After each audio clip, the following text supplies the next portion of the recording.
meus alunos, vamos dar continuidade na nossa disciplina. Nessa aula em específico, nós abordaremos sobre as altas habilidades, superdotação. É importante ressaltar que não apenas os alunos com deficiência e transtornos globais de desenvolvimento fazem parte dessa política, né, nacional da educação especial na perspectiva da educação inclusiva, mas também os alunos com altas habilidades, superdotação.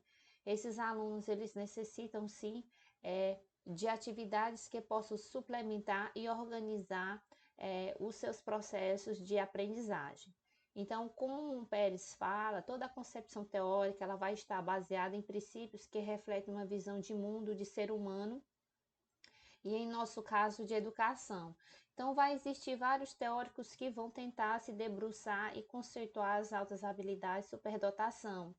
No entanto, eu trouxe aqui o documento, né, da política que vai trazer o conceito de quem é esse aluno com altas habilidades e superdotação. Então, esse aluno ele vai demonstrar um potencial elevado em qualquer uma das seguintes áreas, que podem ser isoladas ou combinadas, podem se manifestar de forma intelectual nas áreas acadêmicas, liderança, psicomotricidade e artes. E também apresentam elevada criatividade, grande envolvimento na aprendizagem e realização de tarefas em áreas de seu interesse. Então, é importante também esclarecer algumas terminologias com relação ao que se tem conhecimento, né, sobre as altas habilidades de superdotação. Então, nós vamos ter o precoce, o prodígio, o gênio e os savantes. Então, o precoce é aquela criança ou aquele indivíduo que aprende mais cedo no desenvolvimento de domínios que as crianças de modo geral. No entanto, vale ressaltar que a precocidade ela é um fenômeno independente das altas habilidades de superdotação. Isso quer dizer que a precocidade não é sinônimo de superdotação, muito embora a maioria das pessoas superdotadas elas tenham sido crianças precoces.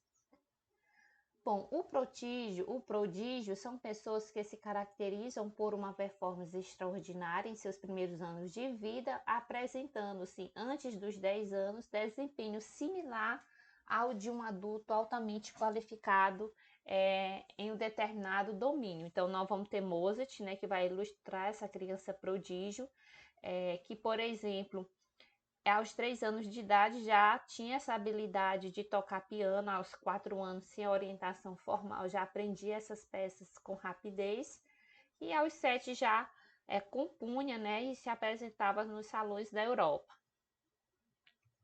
Nós vamos ter o gênio. O termo gênio deve ser reservado para descrever apenas a indivíduos que deixam um legado à humanidade e que revolucionaram uma área trazendo contribuições relevantes para a humanidade.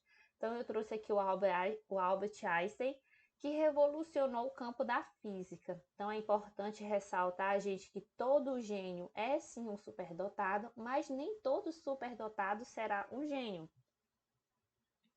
Os savantes se caracteriza por uma grande habilidade significativa superior em uma área específica, mas ao mesmo tempo apresenta também um atraso intelectual, como esse exemplo aqui, né, de um japonês que ele se destacou muito nas questões de produção artística, mas tinha, né, esses aspectos relacionados à deficiência intelectual.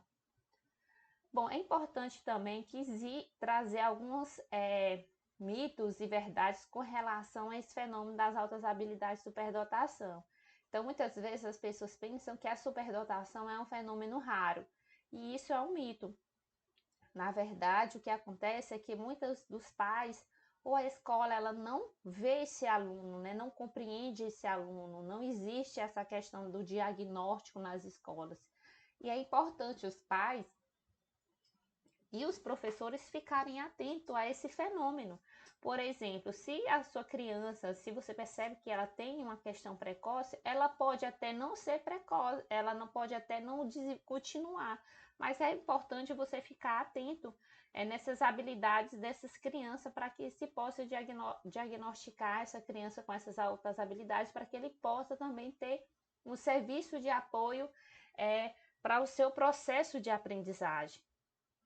Então, é importante deixar claro, gente, que os superdotados, eles vão ser de ambos os sexos e de todas as classes sociais, isso é uma verdade.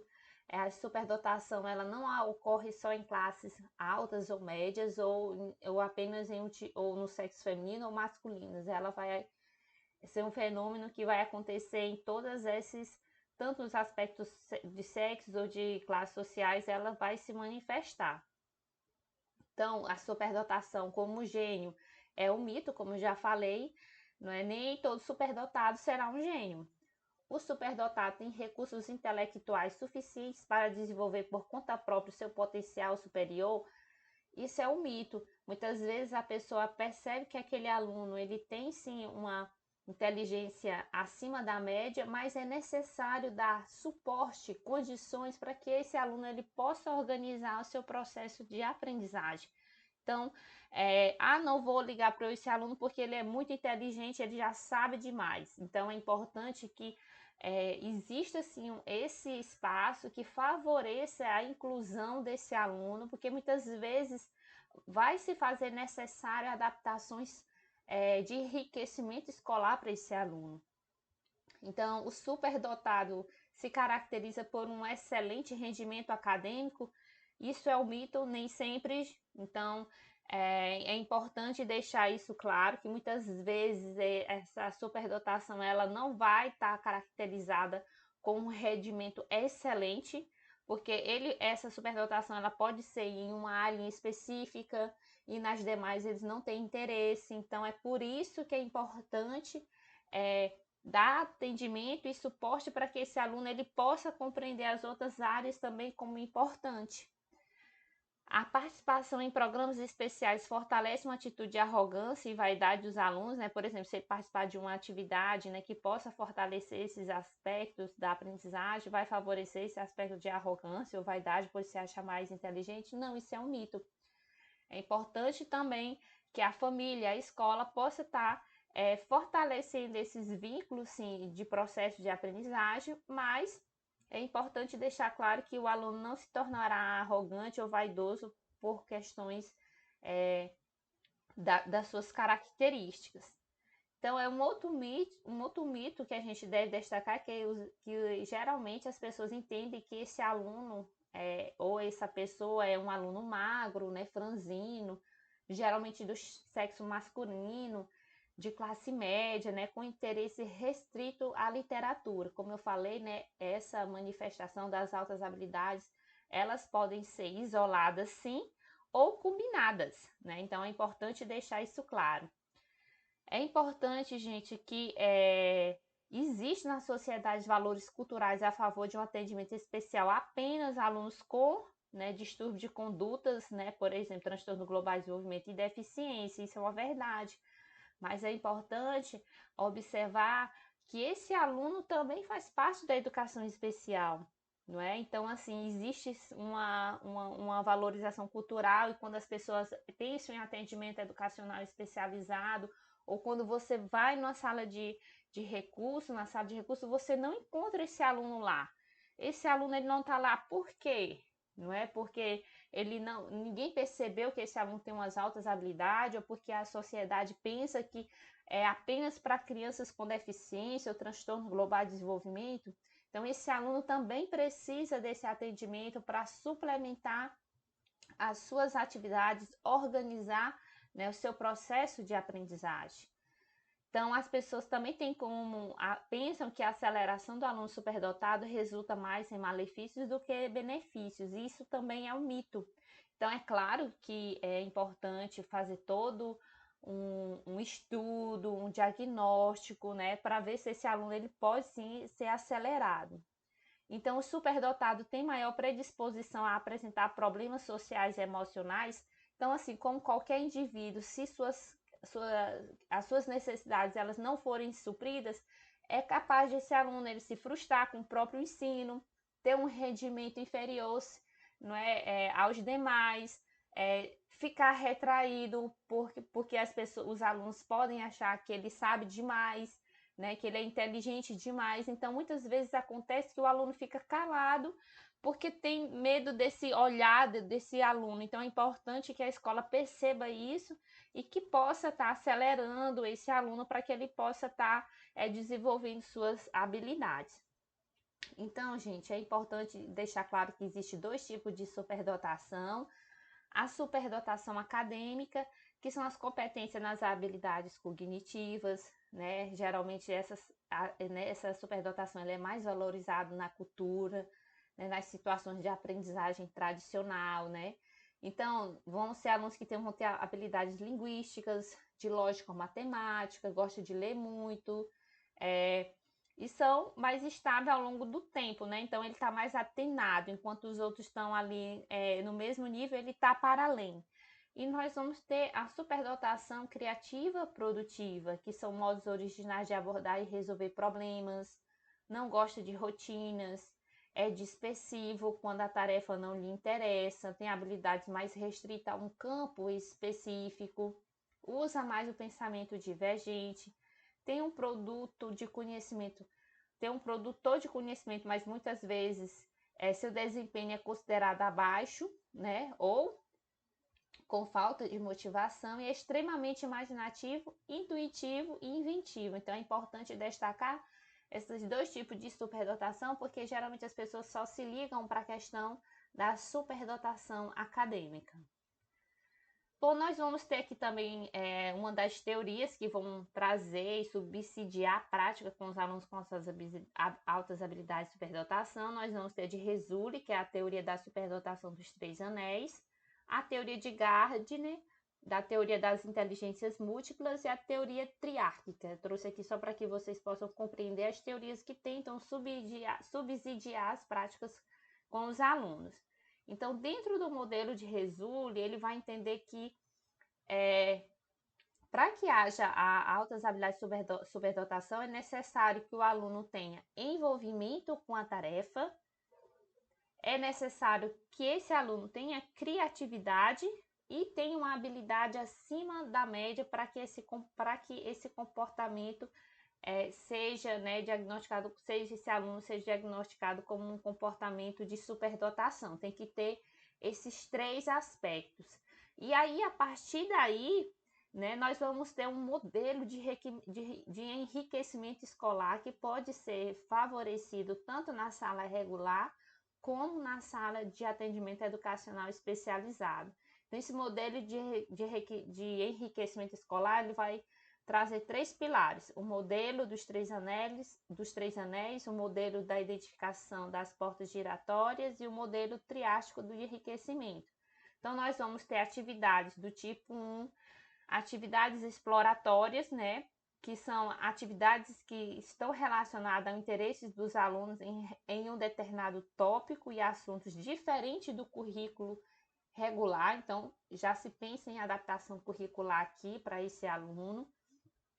Nós vamos ter também do tipo 2, que são atividades de treino em grupo, materiais, métodos e técnicas instrucionais envolvendo níveis superiores de pensamento, e que também pode ser desenvolvido tanto na sala regular como no atendimento educacional especializado, e do tipo 2, que é a investigação de problemas reais de pequenos grupos ou de forma individual, na qual vai possibilitar o aluno a investigação de um problema real usando para tal métodos adequados de pesquisa. Então, é necessário, sim, adaptar as atividades para que esse aluno ele se sinta motivado a estar ali nesse processo de aprendizagem. Então, o que a legislação vai dizer para esse sujeito, né? Então, assim, quem é esse sujeito que as leis amparam, mas a escola não vê? É necessário ter esse olhar, né? Então, de acordo com essa política nacional da educação especial, na perspectiva da educação inclusiva, o aluno com altas habilidades, ele mostra esse elevado potencial nessas áreas, como já falei, isolados ou combinados. Então, é importante dizer que a escolas diretrizes, né, a LDB, ela vai dizer que ela vai estabelecer essas diretrizes básicas da educação nacional. Ela vai dizer no seu artigo 59 que os sistemas de ensino assegurarão aos alunos com deficiência, transtornos globais de desenvolvimento e altas habilidades de superdotação, currículo, método, técnicas e recursos educativos e organização específica para atender às suas necessidades. E vai falar também, né, terminalidade específica para aqueles que não puderem atingir o nível exigido para a conclusão do ensino fundamental em virtude de suas deficiências. Então, a lei também garante, né, que se o aluno não tiver mais condições de permanecer para os alunos com deficiência, né, ele vai permitir que a escola ela possa dar essa conclusão para o ensino fundamental para essa criança em virtude das suas deficiências. E a aceleração para concluir em menor tempo o programa escolar para os alunos superdotados. Então, esse aluno ele tem direito sim a ter seu estudo nesse programa de aceleração dos seus estudos de forma acompanhada, tanto para a terminalidade específica para os alunos com deficiência, como para a aceleração é necessário que a escola ela possa sim fazer um estudo, um diagnóstico, criar parcerias com universidades para que se possa tomar uma decisão acertada sobre essas questões. Então, nós vamos ter que as diretrizes, né, de 11 de setembro de 2001, que institui as diretrizes nacionais para a educação especial, ela vai dizer que consideram-se, né, como eu já falei, alunos da educação especial, os alunos com deficiência, alunos com altas habilidades, superdotação e alunos com transtornos globais de desenvolvimento.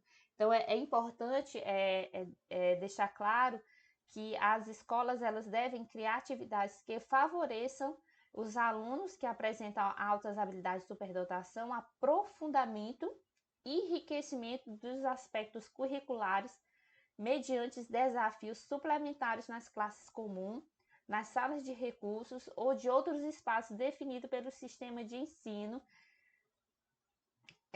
inclusive para a conclusão em menor tempo da série ou etapa escolar. Então, é importante você, professor, você, gestor, saber que é importante, né, diagnosticar para que você possa ter uma atividade, tomar uma decisão mais acertada, o que fazer, se acelera ou se retém e ver como é que pode fazer esse aluno dentro desse processo inclusivo.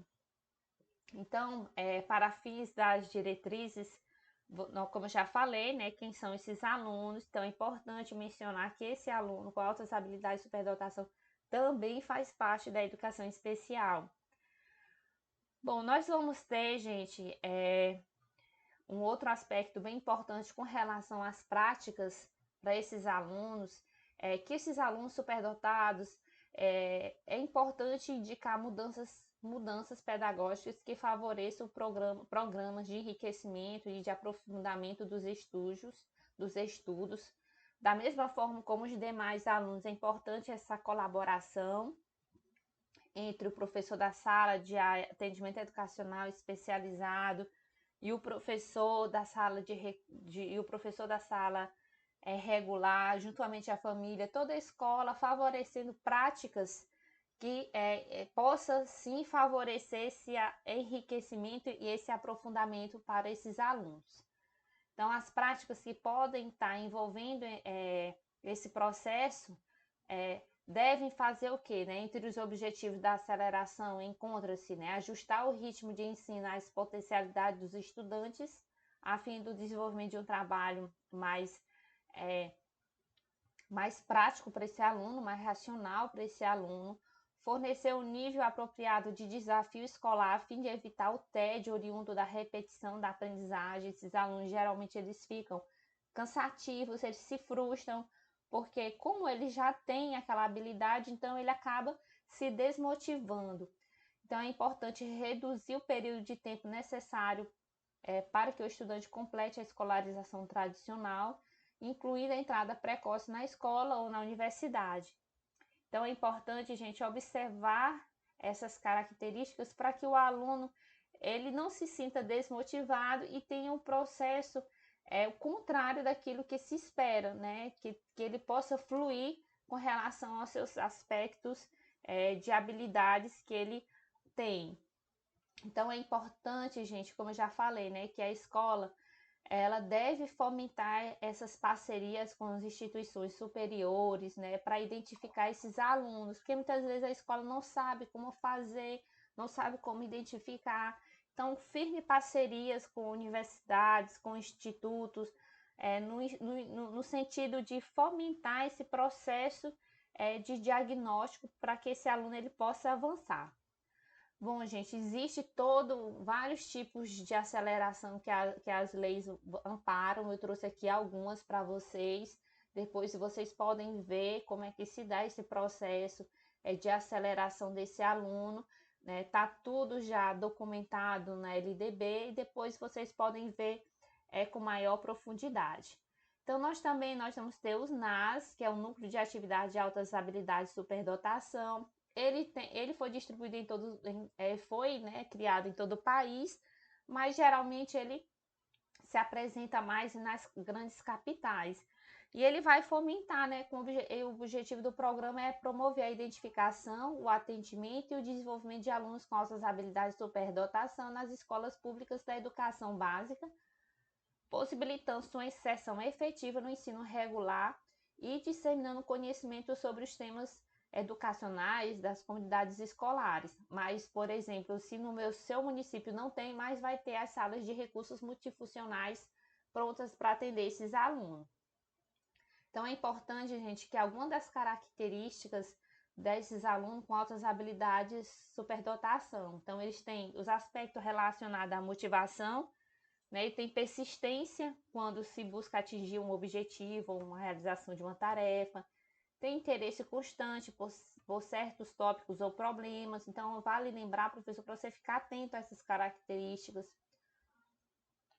Comportamento que requer pouca orientação dos professores, tem envolvimento intenso com os trabalhos, né, escolares, tem uma obstinação em procurar informações sobre tópicos de seu interesse, compromissos com projetos de longa duração, preferências por situações das quais possam ter responsabilidade pessoal, pouca necessidade de motivação externa para finalizar um trabalho.